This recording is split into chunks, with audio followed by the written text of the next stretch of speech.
Hoje em Menorá na TV vamos inverter um pouco as coisas.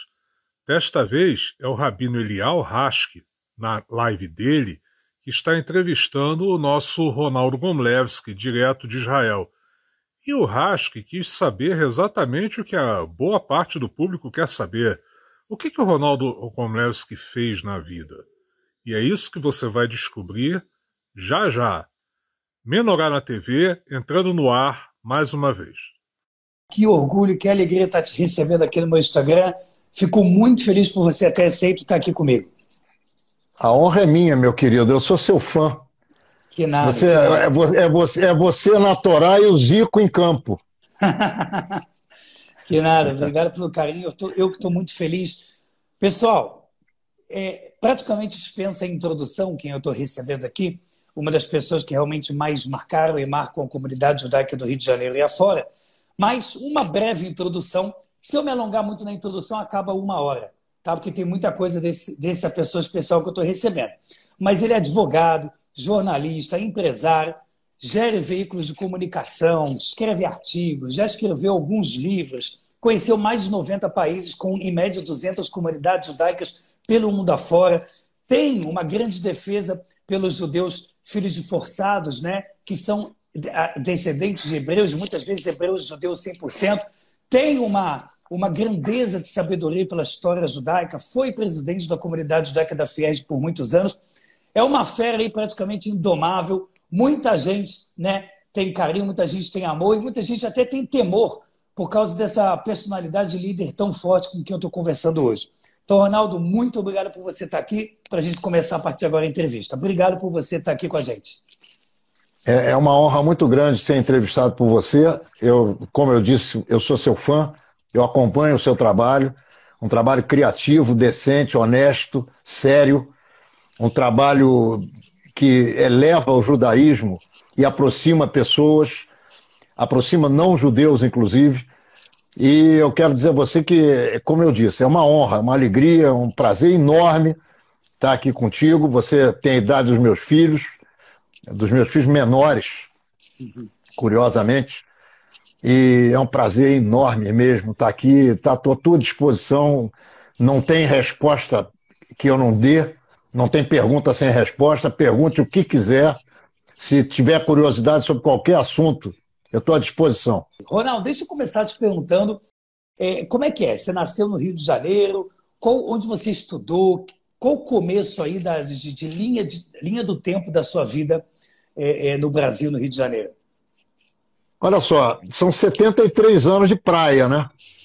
Então, também, como você disse, se eu começar a ficar falando aqui da minha vida, eu não paro mais. Mas eu vou tentar encurtar uma história longa. Eu nasci no Rio de Janeiro, filho de carioca com paulista, neto de carioca e bisneto de gente que chegou no Brasil lá pelos idos do século retrasado, final do século retrasado. Então, eu já tenho filhos e netos no Brasil, quer dizer, a minha família está 6 gerações no Brasil.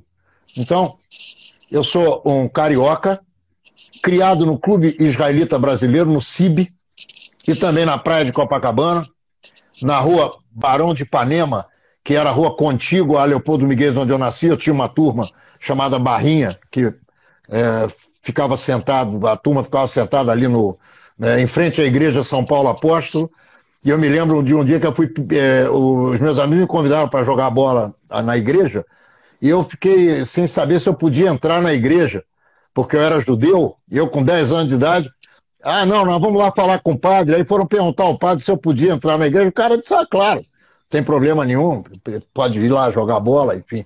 De repente ele queria até me converter, mas não conseguiu. Me liguei ao judaísmo a partir do meu bar mitzvah. Eu li um discurso que o meu pai e o meu tio afetivo escreveram para mim. Mas eu participei da confecção dessas coisas que eles escreveram. E havia lá uma promessa de nunca abandonar a minha comunidade. E daí em diante, meu amigo, não teve jeito. Eu cumpri com aquilo que eu prometi na frente de 1.000 pessoas, que era o público que tinha lá no meu bar mitzvah, feito no Clube Israelita Brasileiro. Na época não havia sinagoga ali. Enfim, a minha família é uma família que fundou o CIB, que dirigiu o CIB. Meu avô, meu pai, meu tio foram presidentes do CIB. E, enfim, foi assim que começou. Com bar mitzvah, com um compromisso vinculando a minha vida à minha comunidade, ao povo judeu, e daí em diante, meu amigo, não teve jeito. Eu nunca, um dia na minha vida, deixei de servir ao povo judeu da minha maneira. Também tem isso, né? Quando você fala que muita gente me admira, muita gente me teme, só me teme quem não me conhece. Porque ouviu falar, porque eu falo alto, porque eu tenho voz grossa, enfim, sei lá, cara. Essas pessoas são loucas, eu não tenho nada a ver com isso. Eu vou fazendo o meu papel, vou fazendo o meu trabalho. Ô, Ronaldo, você tem uma personalidade, né, impressionante, assim, extremamente forte, autêntica, original, o que faz lembrar pessoas raiz que a gente não está vendo muito na nossa geração. Talvez é isso que as pessoas temam. Talvez elas temam o que elas não são, né? O que elas não conseguem ser para si mesmas. Eu acho que isso deve ser uma coisa que traz da tua personalidade para as pessoas. Ronaldo, como é que foi? Colégio, você estudou em colégio judaico? Você fazia as faculdades ao mesmo tempo? Conta um pouquinho depois. Desde 1 ano e meio, quando eu comecei a falar, a minha mãe colocou na minha orelha que eu deveria ser advogado. E eu sou advogado. Eu me formei em Direito. Eu estudei no Colégio Melo e Souza durante 13 anos. O colégio era na Avenida Copacabana, eu morava na Leopoldo Miguel, era meio quarteirão de distância. Talvez você conheça em Copacabana aquela galeria da Taco, que fica entre a Barão de a Bolívar e a Xavier da Silveira. O meu colégio era ali. Ele era um colégio que começava na Avenida Copacabana e terminava na Xavier da Silveira. Era um L, uma coisa enorme, com campo de futebol, era muito bacana na época. E lá eu estudei. Era perto de casa, era mais fácil. Eu fiquei lá desde o jardim de infância, quando entrei aos 5 anos de idade, até os 17 anos e meio, quando eu saí, tendo feito e passado no vestibular para a faculdade de Direito. Eu passei, na época não havia Enem, eu fiz 3 vestibulares e passei para as 3 faculdades que eu fiz, e escolhi a Faculdade Nacional de Direito, que era o CACO, uma faculdade famosa no Brasil inteiro, e lá eu me formei em advocacia. Desde o primeiro momento eu trabalhei, primeiro como boy, como nós chamávamos boy de luxo, de terno bonitinho e tal, levando papel para lá e para cá, entrando no fórum, conhecendo como é que aquilo funcionava. Fiquei muito esperto ali, porque eu tinha 18 anos e meio quando eu comecei nesse escritório de advocacia como boy, e aprendi tudo que você pode imaginar de bom e de ruim que um advogado sabe fazer ali dentro daquele ambiente, que era um ambiente muito interessante para mim. Enfim, eu assistia júris, eu fazia o que tinha que fazer, fazia o meu trabalho, muito bem feito, sempre procurei fazer tudo que caísse nas minhas mãos da melhor maneira possível. Dali em diante eu fui boy num outro escritório de advocacia, onde eu aprendi o meu métier. Eu escolhi na advocacia algo que me desse dinheiro rapidamente, porque eu não tinha muitos recursos, eu não contava com pessoas da minha família, porque eu nunca quis pesar em cima de ninguém. Eu aprendi a fazer um negócio que também acabou moldando um pouco da minha maneira de ser, do meu jeito e da forma como eu me apresento e como eu me sinto. Eu comecei a desenvolver uma empresa de cobranças, que foi a maior empresa de cobranças entre as 3 maiores que havia na época no Rio de Janeiro. Era um trabalho muito difícil, muito duro, que eu procurei, quando eu pude, evitá-lo. Eu ganhei bastante dinheiro fazendo esse trabalho e logo em seguida eu comecei a trabalhar dentro da Federação Israelita com 21, 22 anos de idade. Trabalhei no Fundo Comunitário durante 9 anos, saindo de casa diariamente para buscar recursos financeiros para a comunidade. Você sabe o que é o Fundo Comunitário. Do Fundo Comunitário eu fui convidado para disputar eleições na federação como candidato a uma vaga no conselho. Fui o 4º colocado naquela eleição. Fui convidado aos 28 anos de idade para ser secretário-geral do Conselho Deliberativo da Federação, e aí eu comecei com as minhas visitas às casas dos judeus, que eu saía toda noite para visitar em reuniões de 30, 40, 50 pessoas, com tudo que eu escutava, com o meu trabalho na federação, que não saía um documento dali sem que eu assinasse, porque era eu que produzia os documentos, eu era o secretário. Trabalhei com o Charles London, que é uma pessoa que eu adoro, foi meu segundo secretário, ele hoje mora em Curitiba, também era um jovem, até 1 ano ou 2 mais novo do que eu. Enfim, aprendi o que era a comunidade judaica e achei que tinha que mudar muita coisa ali dentro. Tinha que mudar as pessoas, tinha que mudar o tipo de approach que as pessoas davam para a Federação Israelita, tinha que criar uma série de estruturas que não havia, tinha que ter uma sede decente, tudo era uma porcaria e tinha que mexer naquilo. E foi o que eu fui eleito com 73% dos votos na primeira eleição direta que houve no mundo judeu para presidir uma comunidade, e foi uma exigência minha. Eu não queria fazer acordo com ninguém, eu tinha minha turma para trabalhar, era uma turma de jovens de mentalidade, não só de idade. Tinha gente de 80 anos, de 70 anos, de 60 anos, e eu tinha 34 anos quando eu fui eleito. Então foi realmente uma revolução que aconteceu no Rio de Janeiro, e há pessoas que dizem que eu fui um ótimo presidente, e há pessoas que dizem que eu fui muito duro com muita gente, eu terminei com privilégios, eu terminei com pessoas que estavam no poder há muito tempo, eu terminei com ilusões sobre ídolos com pés de barro, pessoas que acabaram sendo afastadas porque só atrapalhavam, e foi muita coisa muito bem feita, inclusive os veículos de comunicação da federação, sendo que um deles está aí no ar até hoje, que é o Comunidade na TV. Você já ouviu falar, é o programa de televisão que está há mais de 35 anos no ar. Talvez seja o mais antigo programa de televisão no ar no Rio de Janeiro. Tem muita coisa para falar, eu não quero ficar falando sozinho, mas basicamente foi isso. E daí eu fui eleito vereador. Durante a minha estada na Federação Israelita, fui convidado para trabalhar numa empresa do governo, presidi uma empresa do governo que era deficitária, deixei a empresa com lucro fantástico, fui cuidar da minha vida, e aí o que acontece para terminar arredondando essa pergunta? Meu pai morre, e o meu pai era meu sócio, ele morreu em 2000, no ano 2000. Nesse ínterim, eu tinha deixado a advocacia, a minha empresa, ele foi meu sócio, ele comprou uma parte da minha empresa, ele me pagou por 10% da minha empresa, e ele ficou tomando conta dessa empresa de cobranças, e eu fui criar uma empresa no mercado financeiro. Era uma distribuidora de valores com outros sócios. Ali eu trabalhei durante 12 anos.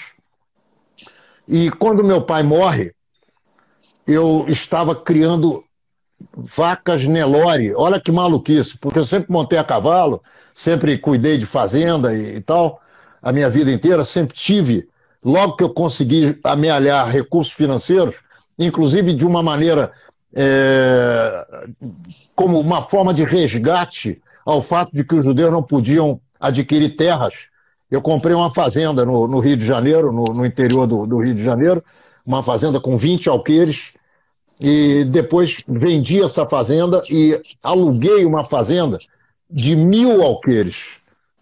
Para você ter ideia, um alqueire, nós estamos tratando de 48 mil metros quadrados. Você multiplica isso aí por 1.000 e você imagina o que é. A cavalo dentro dessa fazenda eram 3 dias para ir de uma ponta até a outra. Era um negócio, é uma cidade, uma coisa louca. E ali eu fui criando vaca branca, Nelore, gado Nelore, e era gado de corte e de leite. Nesse ínterim, meu pai morre. Eu terminei com essa fazenda, que era essa de 1.000 alqueires era em Minas Gerais, no sul de Minas, perto de Caxambu, Baipendi, por ali. É uma região que eu frequentei desde muito pequeno, com meu pai, minha mãe, meus avós, meus primos. E quando meu pai morre, ele tinha trazido a Menorá para dentro da nossa empresa. e eu nunca tinha podido ir lá, porque eu trabalhava com uma opção de coisa ao mesmo tempo, era vereador, tinha empresa de cobranças, empresa de mercado financeiro, vaca, enfim, era uma maluquice. A minha vida era um corre-corre danado. E nesse ínterim, eu me casei 5 vezes.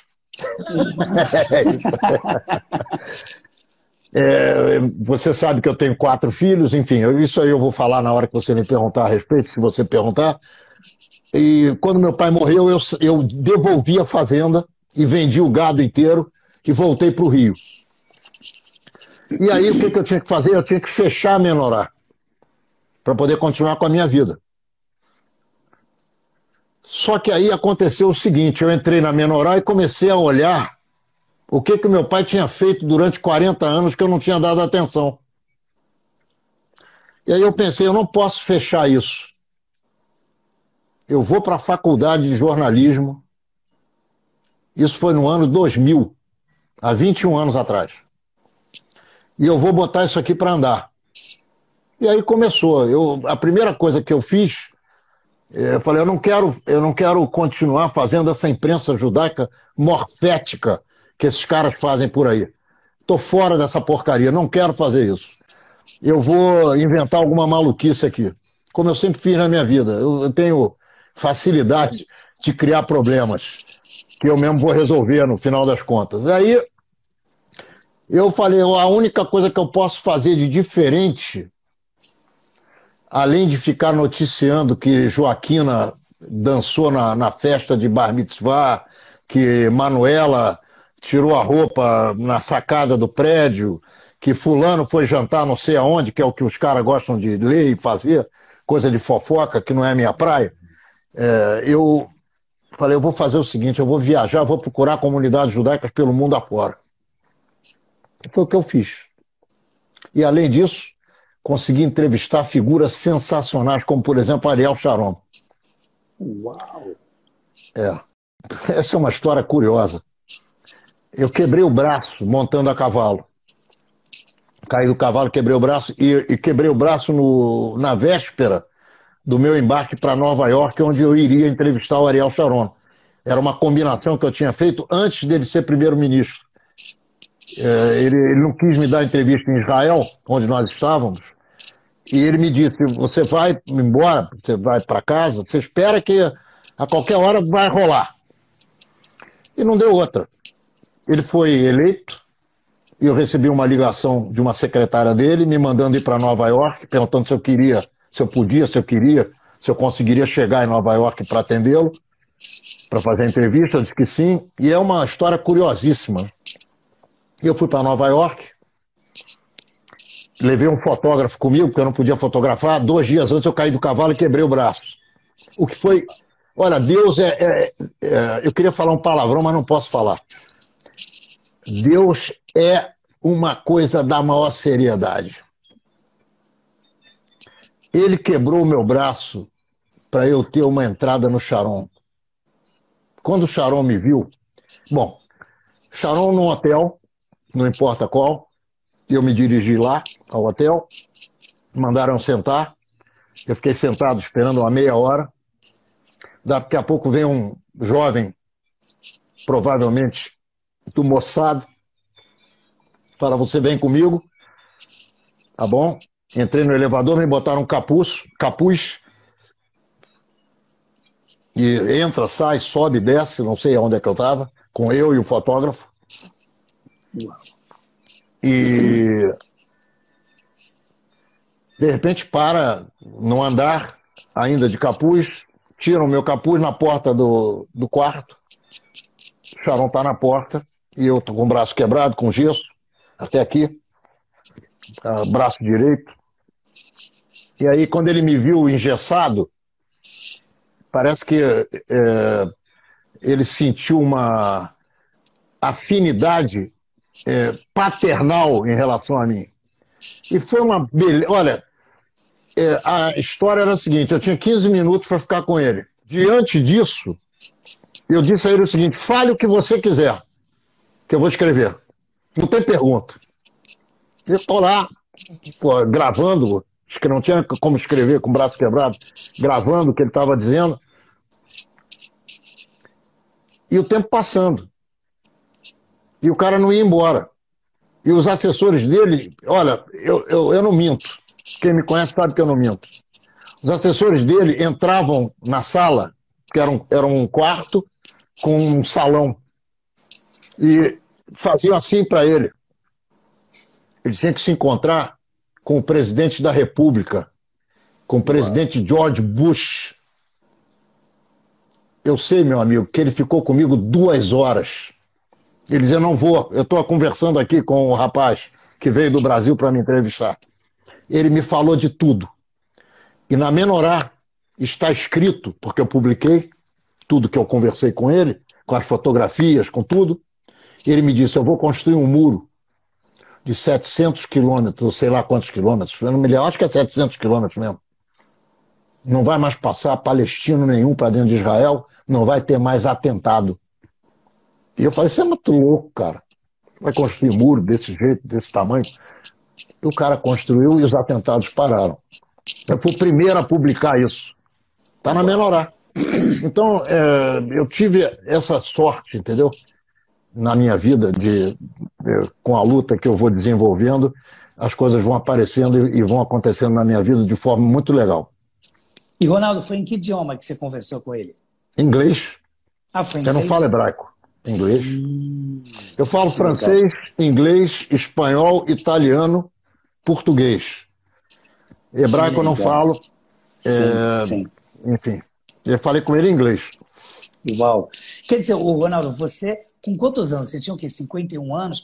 Quando você fez eu estou com 73, você tira 21, eu tinha 52 anos. Quando você foi fazer a tua faculdade de Quando eu fui fazer a entrevista com o Sharon, eu tinha 52 anos. 52. E a faculdade de jornalismo? Foi nessa época que meu pai morreu, eu entrei na faculdade. Foi também nessa época. Eu tinha um grande mestre chamado Hélio Alonso, que é o dono do curso Hélio Alonso e que foi também dono da faculdade Hélio Alonso. Ele é falecido, que Deus o tenha lá onde ele está, provavelmente no Paraíso, que era um cara espetacular. E quando ele soube que meu pai morreu, eu fui um bom aluno dele no vestibular de Direito, e ele me chamou e me falou, vou te dar de presente para você entrar aqui na faculdade de jornalismo, não precisa pagar nada. Aí eu fui. Que legal. Ô, Ronaldo, nos casamentos, você sabe até que o iPhone aqui, quando eu fui escrever o título, ele fez uma profecia aqui, porque eu fui escrever Gomlewski, e aí ele completou assim, gol de mulheres. Aí eu falei, não, apaga aqui, é Gomlewski. E você me dizendo que você teve 5 casamentos. Foram com brasileiras todos? Não, olha só, eu não tenho 5, eu estou no 6º. Ah, você está no 6º casamento? Mas eu estou muito bem casado e feliz. Há 97, 24 anos, pode ser? Legal, 24 anos. Que legal, Ronaldo. Me diz uma coisa, Ronaldo, você já conheceu mais de 90 países, né? E, se eu não me engano, 200 comunidades. Me fala um pouquinho sobre as tuas viagens. Eu sei que há pouco tempo você falou sobre os judeus da Nigéria, né? Eu sei também que você fala muito da injustiça do olhar ocidental a judeus da África e, às vezes, até as comunidades judaicas mesmo, que não fazem nenhum esforço para querer saber quem é judeu ou quem é descendente de judeu. É muita coisa ao mesmo tempo que eu estou te perguntando, mas me fala um pouquinho. Você falou que começou a procurar judeu pelo mundo. Teve um momento que você me falou isso, depois você falou do teu pai e tal. Como é que foi isso? Você fez um projeto com metas ou ele foi acontecendo naturalmente essa questão de dezenas de países? Tive uma meta claríssima. Claríssima. No primeiro momento que eu pensei nisso, eu projetei o que eu ia fazer. E está acontecendo desse jeito, só estou parado agora, porque não posso sair do Brasil, em função da pandemia. Eu estava curiosamente, eu estava com tudo pronto, pago, passagem comprada, hotéis reservados, pagos, para ir para Sicília. A Sicília, no sul da Itália, a terra da máfia, absorveu uma enormidade de judeus expulsos da Espanha e fugidos de Portugal. Eu estou falando de 500 anos passados. E muitos desses judeus se envolveram com a criação da máfia siciliana. Eu estava com passagem comprada, tudo armado para ir para Sicília, para a região do sul da Itália, quando veio a pandemia. E a minha próxima viagem, eu estou esperando só resolver essa parada toda para eu poder embarcar e ir embora para lá para fazer o meu trabalho.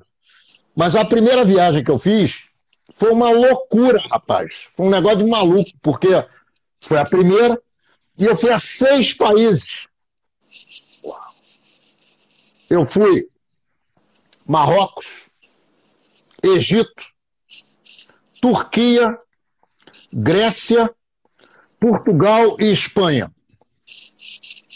Eu queria fazer a rota sefaradita. E eu não conhecia muito bem as coisas, estava meio... muito incipientemente enfronhado nas coisas, mas aí eu fiz essa viagem e fiz uma revista espetacular. Mas cada comunidade em cada país desses com 2 ou 3 páginas. E aí eu entendi o seguinte: não é nada disso. O pensamento está certo, o projeto está ok, mas é um país de cada vez. E aí, meu amigo, eu comecei, são 3 viagens por ano. Uau. Eu já conhecia uma enormidade de países, porque eu viajo desde os 15 anos de idade. Isso é uma outra coisa da minha vida que foi muito interessante. Eu fui voluntário na Guerra dos 6 Dias. Acho que isso seria maravilhoso se você pudesse contar um pouquinho como é que foi esse trabalho voluntário. Foi um trabalho não armado. Foi um trabalho armado com o espírito, com a alma e com o coração. Eu fui substituir, junto com outros 59 jovens judeus cariocas e jovens judeus do mundo inteiro que chegaram a Israel, nós fomos substituir soldados que trabalhavam na agricultura e que estavam no fronte. E eu trabalhei num kibutz como tudo que você pode imaginar. E eu tinha tanta vontade de trabalhar, tanta gana, tanto interesse em resolver aquelas coisas que estavam nas minhas mãos, que eu acabei sendo o que eles chamam em Israel, aí onde você está, o que vocês chamam de Sidrei Avodá. Eu era o cara que distribuía o trabalho no kibutz. Então eu me transformei num cara poderoso. Porque de lavar a privada, eu me transformei no cara que distribuía o trabalho. Olha então só. tinha fila no meu quarto de noite para dizer, eu não posso fazer isso amanhã, eu não posso fazer aquilo amanhã. E como você já ouviu falar, eu sou um cara duro. E não tinha conversa comigo, não. Então, na verdade, eu furei um cerco dos israelenses que não davam essa função para estrangeiro. E aí tinha uma outra curiosidade que aconteceu comigo, muito interessante, para mim, talvez não para as outras pessoas, mas faz parte da minha vida. Você sabe que eu gosto muito de futebol, que eu sou rubro-negro, doente, ou sadio, não sei. Tem gente que diz que é doente, outros que dizem que não. E eu levei a minha chuteira para Israel, mas não nessa época. Quando eu fui pela primeira vez a Israel com 15 anos de idade. E eu andava com aquele negócio debaixo do braço, porque eu jogava futebol aqui no Brasil, e aquilo era parte da minha vida absoluta. E o motorista do ônibus da nossa excursão, ele era técnico do Maccabi de Natânia. Você imagina, olha só, eu estou falando para você de 60 anos atrás. A rua Arlozorov não tinha asfalto. Tá? Uma rua importantíssima em Tel Aviv. Eu andei nessa rua com o pé no chão.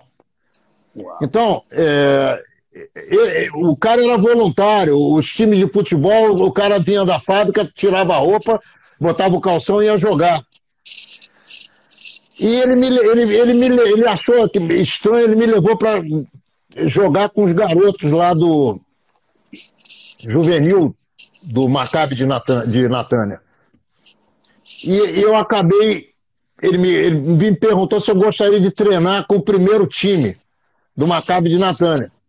E eu fui. Caramba. E aí eles quiseram que eu ficasse vivendo lá em Natânia, jogando futebol no Maccabi de Natânia, e ligaram pro meu pai, aqui no Brasil. Pô, meu pai xingou os caras, manda esse vagabundo pra casa imediatamente, não tem nada de ficar em Israel, coisa nenhuma, eu queria ficar. 2 anos depois estourou a guerra e eu fui voluntário, porque aquilo ficou no meu coração. Israel, para mim, eu sou brasileiro, não abro mão da minha cidadania, nunca quis viver em Israel, mas Israel, para mim, é tudo depois do Brasil. Muita gente vai dizer, na Alemanha, os nazistas, os judeus diziam que eram alemães. Amigo, olha só, para me tirar do Brasil vai ter que me matar, mas antes eu vou matar uma opção de gente. Pode acreditar nisso. Estou preparado. Uau! Ronaldo, tanta coisa para te perguntar, mas eu queria... A gente está falando da tua linha do tempo, né? E na parte de mais de 90 países, a linha do tempo é longa, né? Porque você certamente viveu muita coisa. Inclusive os livros, né, que você escreveu, tem também parte que você fala muito sobre isso. Mas eu queria pausar essa linha do tempo por um momento e te perguntar o seguinte: você conhecia o presidente atual, Jair Messias Bolsonaro, antes dele ser presidente? E o que você acha dele? O Jair Messias Bolsonaro foi vereador comigo no ano de 1989. Que horror. Ele muito humilde, muito calado, nunca subiu à tribuna para fazer um discurso. Me dei muito bem com ele, como me dei bem com todos os vereadores. Eu tenho mais de 40 projetos de lei que eu produzi, que se transformaram em lei, todos aprovados por unanimidade na Câmara dos Vereadores. Caramba. O que significa dizer que eu fiz um trabalho decente, ainda que tivesse tido algumas falhas, e eu posso contar uma delas. Eu fiquei muito deprimido num determinado momento, lá no final da minha gestão, e eu fui, naquele período, ausente da Câmara, e eu fui considerado um dos 10 mais ausentes da Câmara dos Vereadores naquele ano. O que não foi bom para mim, foi ruim, mas eu já tinha feito o meu trabalho muito bem feito, inclusive em favor dos judeus, que eu posso depois contar para você, se você quiser saber. Jair Messias Bolsonaro, no segundo ano de mandato, foi candidato a deputado federal e foi eleito. E aí ele saiu da Câmara, mas continuou muito bem relacionado comigo. Nunca tive nenhum problema com ele. Inclusive, ele sempre frequentou os meus programas de rádio e televisão. Eu fui o primeiro jornalista a abrir espaço para ele.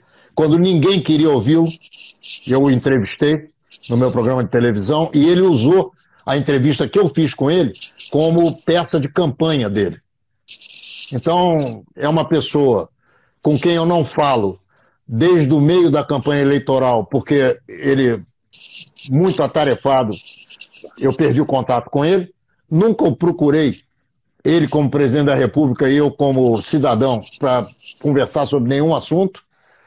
Considero ele um cara que se preparou, ele é um cara bem preparado, ele conhece o Brasil de ponta a ponta, ele sabe o que ele quer fazer, ele está fazendo, ele teve o meu voto, porque eu sou de direita, não sou de esquerda, nunca fui e nem quero ser, e considero que ele comete uma série de equívocos que eu não cometeria e entendo que ele deveria, às vezes, se consultar com pessoas antes de se pronunciar agressivamente.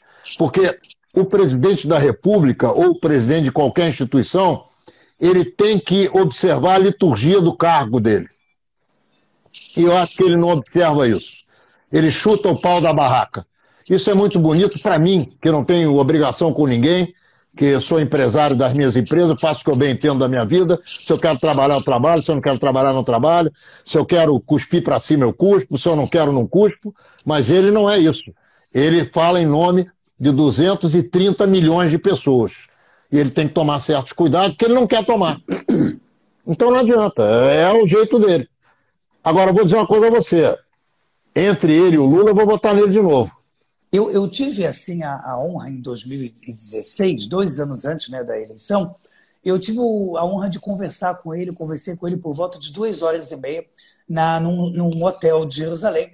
A gente conversou, deu até um livro de Torá, ele fez muito sincero e muito... Não, ele é um cara... Olha, eu vou dizer um negócio para você, eu vou falar uma coisa para você que as pessoas não vão acreditar. Ele é um cara amoroso, você acredita nisso? Sim. Sim. Ingênuo, ele tem um lado ingênuo. Vai entender. Vai entender. Eu percebi, Ronaldo, que ele tem um lado ingênuo, um lado humilde. Ele pergunta realmente porque ele quer saber. Ele não quer dar uma de bam. Isso é tudo muito, muito legal.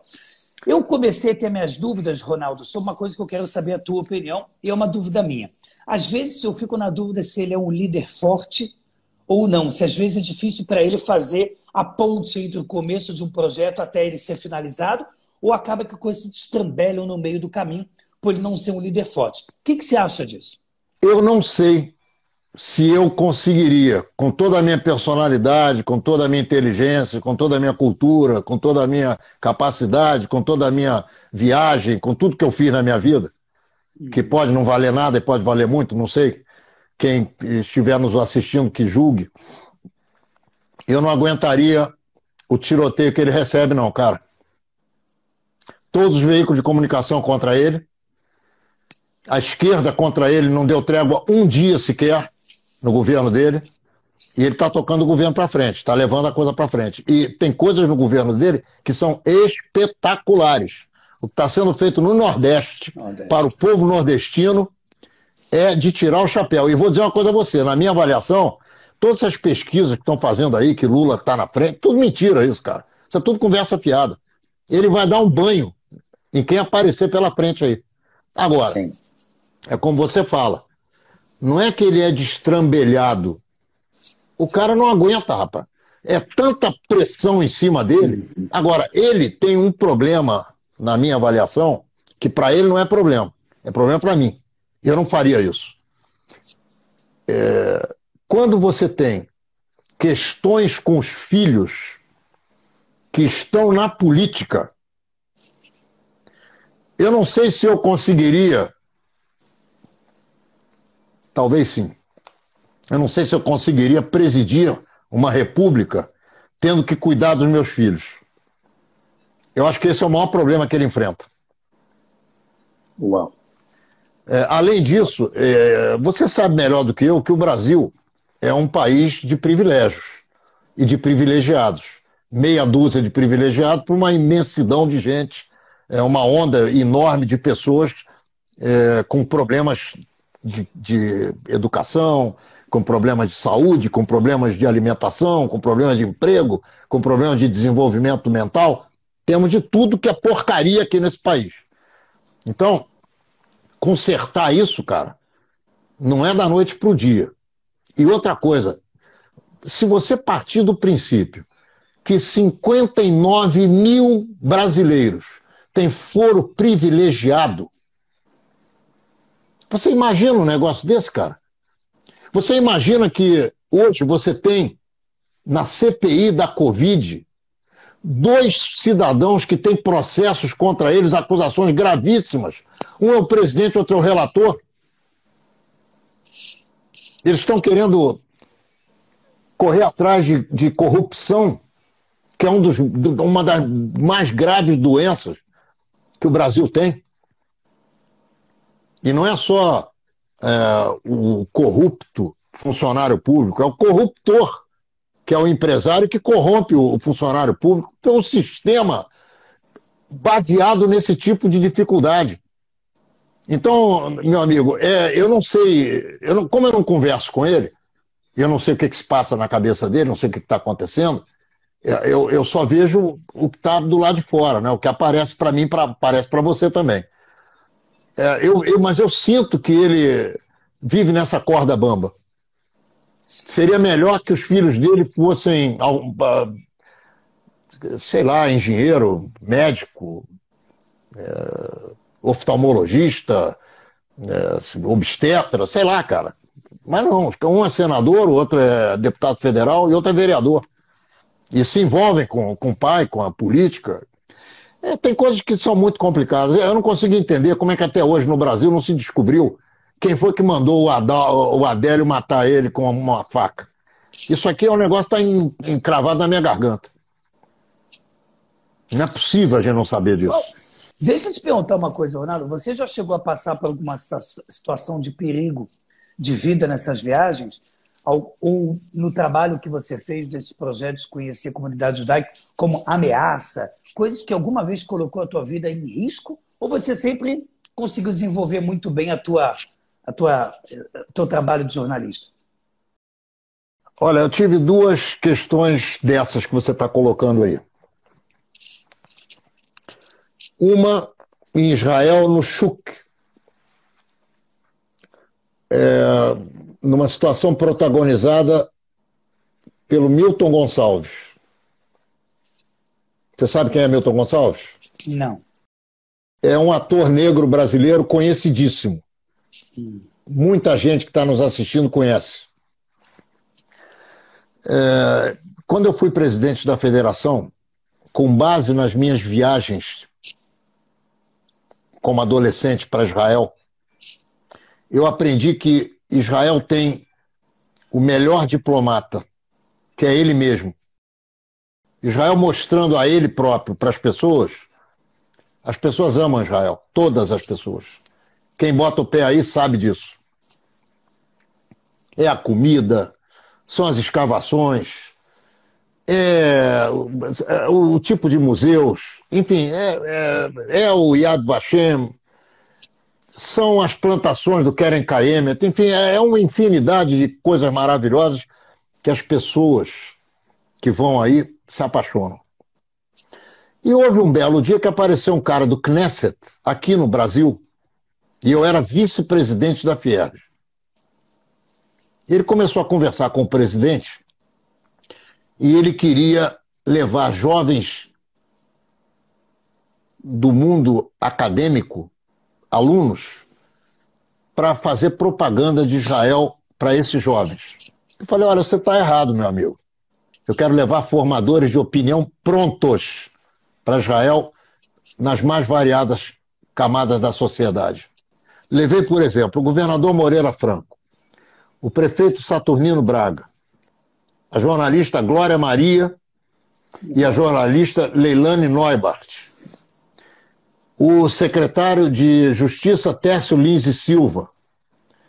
Enfim, eu levei mais de 150 formadores de opinião brasileiros para Israel. Numa dessas viagens, com artistas, com jornalistas, com intelectuais, com políticos, houve um tiroteio no Shuk. Uau. E eu cobri a carcaça do Milton Gonçalves com o meu corpo, para que ele não sofresse nenhum incidente ou acidente sob a minha responsabilidade. Eu botei a minha vida na frente da vida dele.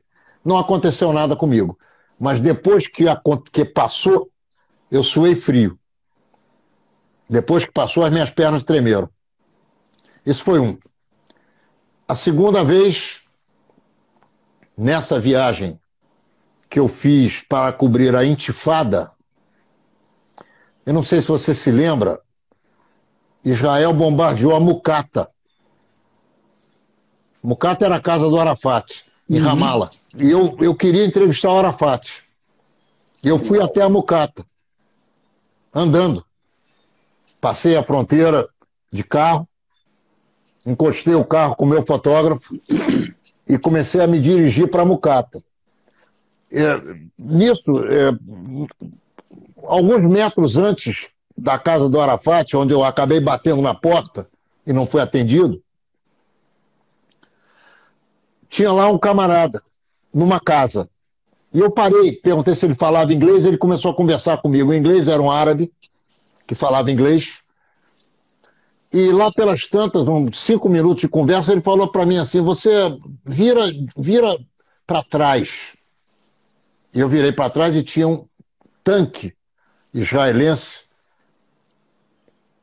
com o canhão voltado para a minha conversa com o cara, que era quase na porta da mucata. Eu não sei o que ia acontecer ali, mas não aconteceu nada. Ficou por isso mesmo. Eu bati lá na porta do Arafat, ninguém abriu, eu voltei para casa, para Israel. Voltei para Israel, voltei para dentro de Tel Aviv, passando pelo checkpoint, e as minhas pernas também balançaram ali. Uau. E a última das questões que eu vivi complicadas, na Nigéria, fui parado por um camarada de fuzil, um soldado, no meio do mato, lá numa estrada de terra, uma coisa horrorosa, cara. Enfim. E ele me perguntou em inglês, eles falam inglês, só falam inglês. E também os dialetos de cada grupo. Eu tinha 3 negros comigo no carro, nós estávamos nos dirigindo a uma sinagoga no interior. Eu tive que viajar 12 horas de carro para poder chegar nesse lugar. Estrada de terra, um carro quebrou, uma confusão do arco da velha. E aí o soldado me perguntou: o que você, branco, está fazendo aqui? Eu tenho alguma presença de espírito e também uma certa chutzpah, vamos dizer assim. E eu respondi para ele: olha aqui, você me chamou de branco. Vamos fazer um negócio, me dá a tua baioneta aí, eu vou fazer um corte aqui no meu braço e você faz o mesmo corte, se você tiver coragem, no teu. Vamos ver a cor do sangue, se é diferente. Se não for diferente, você não me aborrece, que eu tenho o que fazer aqui. Eu estou me dirigindo a uma sinagoga. Aí o cara começou a rir e me deixou passar.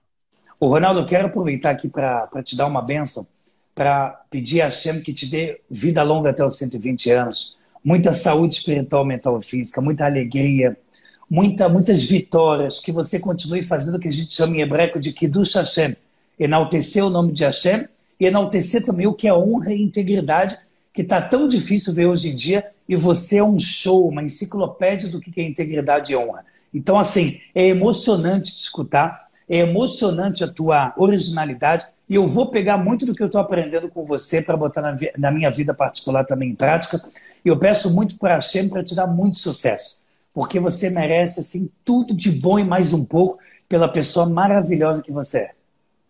E chegamos ao fim de mais um Menorá na TV. Eu tenho certeza que você nunca ouviu quase nada do que o Ronaldo contou aqui. Ele se abriu mesmo para o Rabino Eliyahu Haskell. Na semana que vem, Menorá na TV volta às 10 da noite no canal 6 da NET Rio, nos horários que você já conhece e que estão aqui embaixo na telinha.